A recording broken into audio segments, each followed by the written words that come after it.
Sub district hospital Jhalod ખાતે ભારત સરકારના માર્ગદર્શન હેઠળ આજરોજ સ્વસ્થ નારી સશક્ત પરિવાર પખવાડિયા અભિયાન અંતર્ગત તેમજ વર્લ્ડ ફાર્માસિસ્ટ ડે નિમિત્તે હેલ્થ કેમ્પનું આયોજન હોસ્પિટલમાં કરવામાં આવ્યું, જે આયોજન એસડીએચ હોસ્પિટલ અધિક્ષક Shri doctor Pratima Mehta, RMO doctor Chandra પારવાનીના માર્ગદર્શન હેઠળ કરવામાં આવ્યું.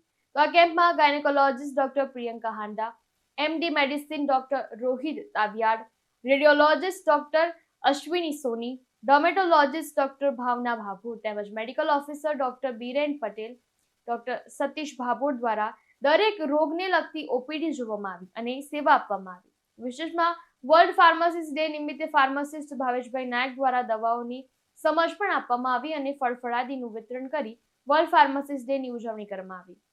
આ કેમ્પમાં 904 જેટલા લાભાર્થીઓને લાભ પણ આપવામાં આવ્યો, જેમાં ગાયનેકોલોજીસ્ટના લાભાર્થી 45, એમડી મેડિસિનના લાભાર્થી 56, ડર્મેટોલોજીસ્ટના લાભાર્થી 48, જનરલ ઓપીડીના લાભાર્થી 559.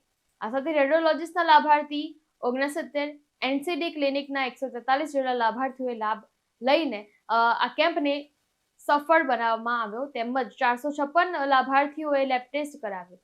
વિશેષમાં હોસ્પિટલમાં કાઉન્સેલરો દ્વારા એચઆઈવી, આરપીઆર, ટીબી અને જાતીય રોગ, આ સાથે family planning, sickle cell, leprosy જેવા રોગની પણ સમજણ આપી આ કેમ્પને સફળ બનાવવા હોસ્પિટલના તમામ સ્ટાફ દ્વારા સહયોગ આપવામાં આવ્યો. કિશોર ડબગર સાથે ચક્રવાત ન્યૂઝ, દાહોદ.